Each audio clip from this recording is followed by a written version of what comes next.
ॐ ज्ञानातिमिरान्धस्य ज्ञानञ्जनशलाकया चक्षुरुन्मीलितं येन तस्मै श्रीगुरुवे नमः। नमो विष्णुपादाय कृष्णप्रेष्ठाय भूतले श्रीमते भक्तिवेदान्तस्वामिन्निति नामिने।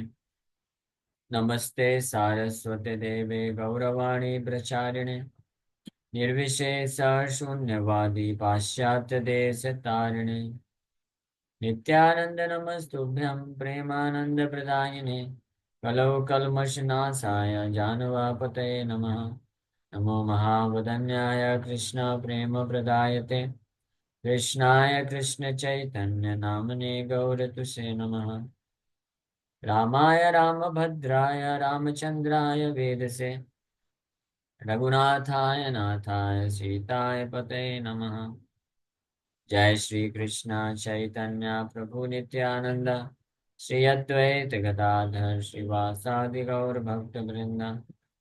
हरे कृष्णा कृष्णा कृष्णा हरे हरे हरे राम राम राम हरे हरे।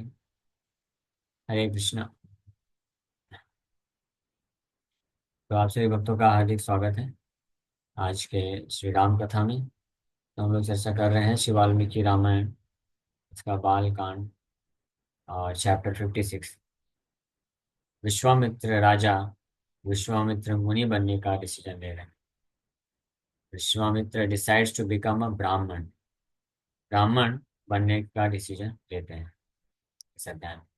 तो अभी तक ये प्रसंग चल रहा है कि विश्वामित्र राजा जब बलपूर्वक कामधेनु सबला गाय को जो है किडनैप करने का प्रयास किए, तो वशिष्ठ मुनि के आदेश पे सबला आर्मी उत्पन्न करती है और विश्वामित्र राजा की जो उसका सैन्य बल है उसको ध्वस्त कर देती है।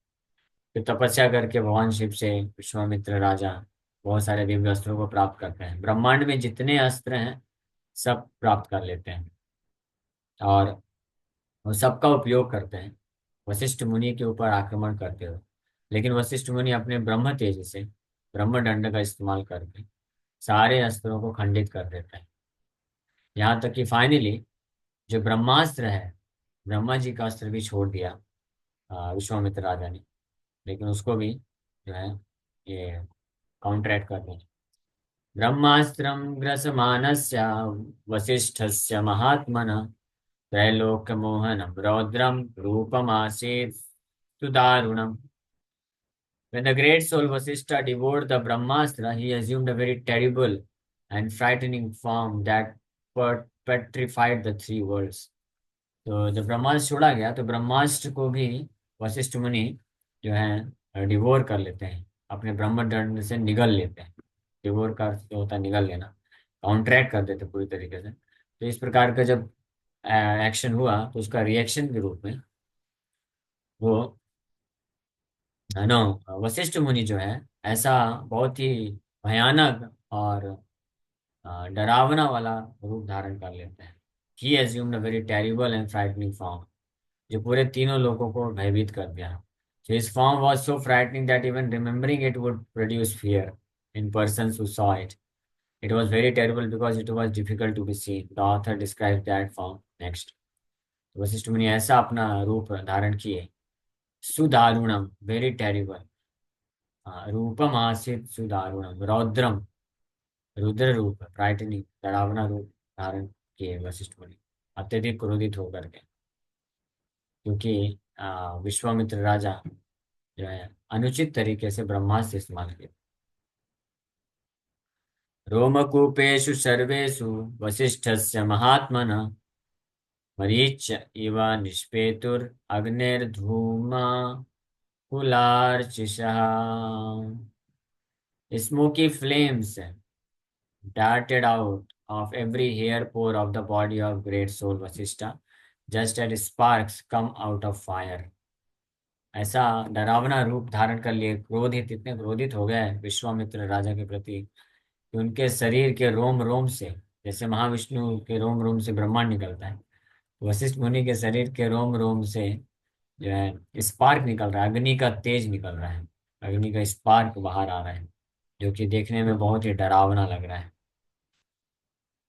इसको बोलते हैं ब्रह्म तेज, चिंगारी, स्पार्क मतलब चिंगारी। चिंगारी उनके शरीर से निकल रहा है। रोम कूपेशु सर्वेशु, सारे रोम कूपों से। वशिष्ठ से महात्मना, द ग्रेट सोल वशिष्ठ। मरीच, मरीच स्पार्क इव, मरीच इव स्पार्क। निष्पेतु अग्नि धूमाकुलश्च सह। इंटरनेट स्लो हो गया। तो इस प्रकार से वशिष्ठ मुनि ब्रह्मास्त्र का हाँ, खंडन। हाँ, आवाज आ रहा है। लेकिन इधर पे तो बंद हो गया है। वेट। हरे कृष्णा। सो विश्वामित्र वशिष्ठ मुनि का ये भयानक रूप को श्रवण करके इंटरनेट भी डर गया बेचारा, बंद हो गया बीच में। प्राज्वलद ब्रह्मदंडस्य वसिष्ठस्य करोद्यता, विधूमैव कालाग्निर्यमदण्डैवापरा। Resembling a second staff of Yamaraj, the Brahminical staff raised by Vasishtha's hand blazed like the smokeless fire at the time of universal dissolution. काल अग्निर, जो annihilation, universal dissolution. Universal dissolution क्या बोलेंगे? सृष्टि प्रलय के समय में, प्रलय के समय में जो अग्नि उत्पन्न होती है बिना धुएं वाली, तो जो अपना ब्राह्मण का जो दंड, ब्रह्म दंड उठा करके ब्रह्मास्त्र को निरस्त किए थे, निरस्त बोलिए, निरस्त किए थे। तो वो जो ब्रह्म दंड है वो ऐसे तीव्र अग्नि की तरह प्रज्वलित हो रहा है बिना धुएं वाली। और यमराज यमदंड के समान प्रतीत हो रहा है। ततो स्तुवन मुनि गणा वसिष्ठम जपताम वरम, अमोघम ते बलम ब्रह्मं तेजोधारय तेजसा। Then the sages glorified Vasishtha, the best of mantra reciters. O Brahman, your strength is infallible. Please tranquilize the prowess of Brahmastra by your glory. तो जब ब्रह्मास्त्र को रोक के रखे हुए थे अभी अपने ब्रह्मदंड में, और ये अग्नि, तीव्र अग्नि प्रज्वलित हो रही है, और उनके शरीर के रोम रोम से क्या निकल रहा है? चिंगारी निकल रही है। और ऐसा रूप जो है देखने में बड़ा भयभीत लग रहे हैं सब लोग। तो किसके कारण है? ये ब्रह्मास्त्र को रोकने के कारण है। तो सब फिर सारे मुनिगण लोग जो हैं, जो गुणगान कर रहे हैं वशिष्ठ का, और उनको रिक्वेस्ट कर रहे हैं कि आपकी शक्ति अमोघ है, यानी इसको कोई हरा नहीं सकता है। आप क्या करिए, तेजोधार्य तेजसा, इस ब्रह्मास्त्र को आपकी इस असीमित महिमा, असीमित शक्ति से इसको ट्रैंकुलाइज कर दीजिए।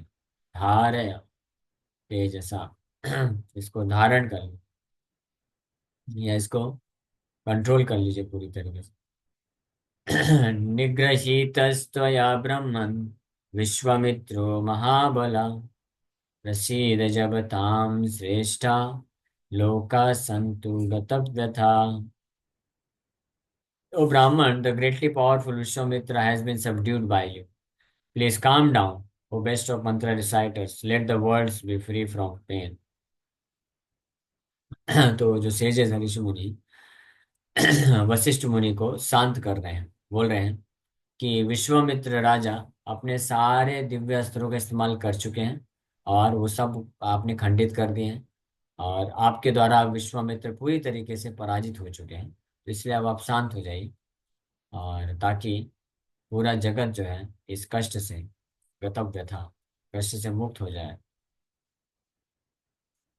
एवं मुक्तो महातेजा समम चक्रे महातपा, विश्वामित्रोऽपि निकृतो विनिस्वस्येदमब्रवीत्। Thus addressed, Vasishtha of great prowess and austerity became pacified of his anger. Having been hurt and chastised thus, Vishwamitra also sighed deeply and spoke to himself as follows. इस प्रकार से अन्य ऋषि मुनियों के द्वारा संबोधित करने पे वशिष्ठ मुनि जो महातेजस्वी हैं और महातपा, महान तपस्या करने वाले, वो शांत हो जाते हैं, शांत हो जाते हैं। एवं उक्ता महातेजा समम चक्रे समता को प्राप्त कर लेते हैं। ही बिकेम पैसिफाइड, अपने गुस्से पे कंट्रोल आ जाता है। और having been hurt and chastise, Vishwamitra also sighed deeply. इस प्रकार से हर्ट करने पे विश्वामित्र भी लंबी सांस ले रहे हैं और spoke to himself as follows, अपने आप को इस प्रकार से बोलते हैं। तो वशिष्ठ मुनि भी अपने क्रोध को शांत कर लिए, लेकिन विश्वामित्र भी अब अपने आप को चेस्टाइज करते हुए, धिक्कारते हुए ये बोलते हैं, दिग्बलम दिग्बलम क्षत्रिय बलम ब्रह्म तेजो बलम बलम एकेन ब्रह्मदंडेन सर्वस्त्राणि हतानि में। तो विश्वामित्र राजा को एहसास हो गया, महसूस हो गया कि ब्राह्मण की जो शक्ति होती है उसके सामने क्षत्रिय की पूरी शक्ति विफल हो जाती है। बोल रहे the strength of a Kshatriya is reprehensible strength, the strength of Brahmanical progress is real strength, all my weapons have been destroyed by a single staff of a ब्राह्मण। बोल रहे हैं कि एक ब्रह्म दंड की मदद से केवल मेरे ऐसे असंख्य अस्त्रों को वशिष्ठ मुनि अपने ब्राह्मण की शक्ति से, ब्रह्म शक्ति से सब नष्ट कर दिए। इसलिए इस कंक्लूजन में पहुंच गए विश्वामित्र कि जो ब्राह्मणिकल पावर है, ब्राह्मणों की जो शक्ति है, वो वास्तविक शक्ति होती है। क्षत्रियों की जो शक्ति है, क्षत्रिय कितना भी शक्तिशाली क्यों ना हो जाए, अल्टीमेटली धिक बलम, उसका कोई ना कोई कॉन्ट्रैक्ट किया जा सकता है। So he thought the strength of a Kshatriya is reprehensible. The strength of Brahmana's prowess is alone excellent. All of my weapons except the Brahmastra have been destroyed by a single staff of a Brahma. ये एक ब्रह्म दंड से मात्र वशिष्ठ मुनि ने सारे जितने भी दिव्य अस्त्र प्राप्त किए थे, देवताओं के, राक्षसों के, असुरों के, दैत्यों के, मनुष्यों के, सारे अस्त्रों को एक दंड मात्र से वशिष्ठ मुनि नष्ट कर दिए। तो इस कंक्लूजन में पहुंच गए विश्वामित्र राजा कि ब्राह्मण की शक्ति जो होती है वास्तव में वो वास्तविक शक्ति होती है। तदेतत् संवेक्ष्याहं प्रसन्नेन्द्रियमानसा तपो महत्समास्थास्य यद्वै ब्रह्मत्व कारणम। तब डिसाइड कर लेते हैं कि मैं भी एक ब्राह्मण बनूंगा। Now that I have seen this with a pacified mind and senses, I will engage in those great austerities which lead one to become a Brahman. तो मैंने अपनी आंखों से, अपने मन और इंद्रियों से अपने ये देखा, ऑब्जर्व किया है, समझ गया कि ब्राह्मण की शक्ति वास्तविक शक्ति होती है और क्षत्रियों की शक्ति कितना भी पावरफुल क्षत्रिय क्यों ना हो, तो ब्राह्मण की शक्ति के सामने विफल ही हो जाती है। ये एहसास कर चुके थे। तब बोलते हैं कि इसलिए अब मैं इस प्रकार की दिव्य तपस्या करूंगा जिससे मैं ब्राह्मण बन सकूं। हालांकि इसके पहले भी विश्वामित्र मुनि राजा हैं अभी, विश्वामित्र राजा तपस्या किए थे, भगवान शिव के लिए तपस्या किए थे, लेकिन उस तपस्या का उद्देश्य क्या था? अस्त्र प्राप्त करने के लिए, क्षत्रिय और पावरफुल क्षत्रिय बनने के लिए किए थे। लेकिन अब समझ गए कि पावरफुल क्षत्रिय बनने के लिए कितना भी मैं तपस्या कर लूँ, कितना भी शक्तिशाली क्षत्रिय क्यों ना बन जाऊं, वास्तव में एक ब्राह्मण की शक्ति के सामने मैं हमेशा फेल ही हो जाऊंगा। इसलिए अब डिसाइड कर रहे हैं कि अब मैं तपस्या करूंगा ब्राह्मण बनने के लिए। इसी प्रकार से हम केवल कोई कष्ट उठाता है, तपस्या करता है, ये सफिशिएंट नहीं है। क्या उद्देश्य से, किस प्रकार की तपस्या करता है, वो महत्वपूर्ण है। इस संसार में तपस्या तो हर कोई कर रहा है, किसको तपस्या नहीं करनी पड़ रही। केवल अपना जीवन के लिए भी व्यक्ति को संघर्ष करना पड़ता है, तपस्या करना पड़ता है, मेहनत करना पड़ता है। और कई बार तो जो ब्राह्मण होते हैं, भक्त होते हैं, उनसे ज्यादा कठिन तपस्या करते हैं बाहर वाले लोग। 15-15 घंटे काम करते हैं, हाँ, जस्ट अपने शरीर को मेंटेन करने के लिए। लेकिन वो तपस्या क्या है? वो सब थर्ड क्लास तपस्या है। क्यों? क्योंकि उससे केवल शरीर का पालन पोषण होता है। शरीर का हो जाएगा पालन पोषण, ठीक बात, लेकिन वो मानसिक स्तर, बौद्धिक स्तर और आत्मा के स्तर तो दूर की बात है, वहां पे लाभ नहीं प्रदान कर पाता है। इसलिए अगर तपस्या करना ही है तो हमको दिव्य तपस्या करना चाहिए। इसीलिए ऋषभदेव महाराज बोले अपने 100 पुत्रों को कि देखो पुत्रों, ये मनुष्य शरीर जो है इंद्रिय भोग के लिए नहीं मिला है। हाँ, और अगर मनुष्य शरीर में रह करके कोई इंद्रिय भोग करना चाहेगा तो उसके लिए भी तपस्या तो उसको करना ही पड़ेगा। कष्टान कामान अर्हति विदभुजाम वे, ये कष्ट उठा उठा करके इंद्रिय तृप्ति करने का ये जो कार्य है, ये तो अर्हति विदभुजाम। हाँ, ये तो उनके लिए शोभा देता है। किसके लिए? विदभुजाम, मल खाने वाले जानवरों के लिए, सुअर कुत्ता बिल्ली, ये सब के लिए शोभा देता है। मनुष्यों के लिए ये नहीं है। नायम देहो देह भाजाम निर्लोके, मनुष्य लोक में न अयम देह, ये जो मनुष्य शरीर है, it is not meant for performing austerities for satisfying one senses. अपनी इंद्रियों को तृप्त करने के लिए, तपस्या करने के लिए शरीर, मनुष्य शरीर नहीं मिला है। इसके लिए तो जानवर शरीर बहुत अच्छा है। तो किसके लिए मिला है पिताजी? तपो दिव्यम पुत्र का, हे मेरे पुत्रों दिव्य तपस्या में लगो। कष्ट उठाना है तो पड़ेगा ही। कष्ट करो, कष्ट उठाओ, लेकिन किस लिए? सुबह 4 बजे जल्दी उठने के लिए, और बैठ के अच्छे से जप करने के लिए, नींद आए तो खड़े होके दौड़ के चल के जप करने के लिए। यह है तपस्या। जब सुबह सुबह हम ब्रह्म मुहूर्त में जप करते हैं तो निश्चित रूप में नींद आएगा ही आएगा। शुरू में तो सबको आता है नींद। हाँ, लेकिन तपस्या क्या है कि नहीं, नींद आएगा तब भी मैं सोने नहीं जाऊंगा। ब्रह्म मुहूर्त में कम से कम मैं सोने नहीं जाऊंगा। मैं मुंह धुल करके चल के बैठ करके जप करूंगा, अपना माला 16 माला कंप्लीट करूंगा। इसको बोलते हैं तपस्या। ये पहली तपस्या। प्रभुपाद जी बोले कलयुग में यही तपस्या कर ले कोई तो बहुत बड़ी बात है। इसी में सब कुछ मिल सकता है। तो इसलिए केवल कष्ट उठाना, शरीर को कष्ट देना, तपस्या करना, ये इंपॉर्टेंट नहीं है। किस गुणवत्ता इंपॉर्टेंट, गुणवत्ता, क्वालिटी। अगर क्वालिटी दिव्य है, ट्रांसेंडेंटल है, तो वो कम तपस्या करने से उसको ज्यादा फल मिल जाएगा। जैसे हमको क्या तपस्या करना है? ज्यादा कुछ नहीं करना है। सुबह डेली उठ करके 16 माला जप करना है, 4 नियम का पालन करना है। बस ये अगर कोई कर, भक्तों के संग में रहना है, थोड़ा खिटपिट खिटपिट होगा, सहन कर लेना है। सहन तो ऐसे भी करना पड़ेगा, घर गृहस्थी में भी जाएंगे तो सहन नहीं करना पड़ेगा, है ना?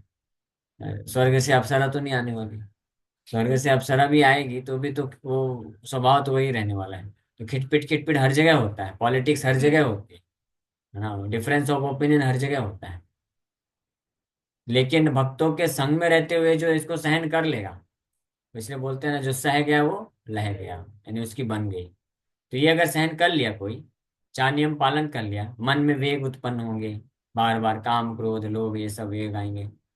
4 नियम पालन करने में तकलीफ होगी शुरू में स्पेशली, तो ये भी तपस्या है। इसको पालन, इसको कर लिया कोई, और सुबह जल्दी उठ करके माला जप कर लिया, भक्तों के संग में रहने में कुछ कुछ तकलीफ होती है उसको सहन कर लिया, इतना कर लिया कोई जीवन भर तक, तो उसको क्या फल मिलने वाला है सोचिए। भगवान के धाम को प्राप्त कर लेगा। ये कम रिजल्ट है क्या? भगवान के धाम को प्राप्त कर लेना मतलब जानते हैं? जन्म मृत्यु के चक्कर से हमेशा के लिए मुक्त हो गए, खत्म, भौतिक जगत का हिसाब किताब सब फिनिश, क्लोज कर दिया आपने बिजनेस। इसलिए ये तपस्या करना चाहिए। तो विश्वामित्र राजा जो है बुद्धिमान हुए, बुद्धि लगाए कि सही बात है, अभी अभी सारे अस्त्र खत्म हो गए, लेकिन अब इस बार नहीं सोच रहे कि वापस से जाके अस्त्र प्राप्त करूंगा।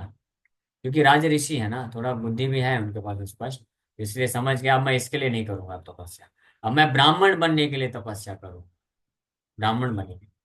फिर बाद में और आगे जब समझेंगे तो योगी बन करके भी समझ जाएंगे कि मुझे शुद्ध भक्त बनना चाहिए, भगवान के चरण कमल में पूर्ण आश्रय ले लेना चाहिए। इसलिए उनको सुमेधसा बोला जाता है, ऐसे भक्त जो ये समझ जाते हैं कि हमको फाइनली तपस्या अगर करना ही है तो भगवान का शुद्ध भक्त बनने के लिए तपस्या करना चाहिए। तो सुमेधसा कहलाते हैं, मोस्ट इंटेलिजेंट। और ऐसे भक्त जो है फिर भगवान के चरण कमल में पूरा आश्रय प्राप्त करेंगे। ठीक है, समय हो गया, ये पे विराम करते हैं।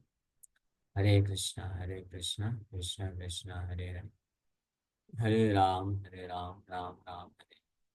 Yes, any question? मुहूर्त का महत्व। ब्रह्म मुहूर्त हाँ, अगर किसी भी जीवात्मा, किसी भी व्यक्ति का छूट जाता है तो क्या फर्क पड़ता है? मैं सुन नहीं पाई थी।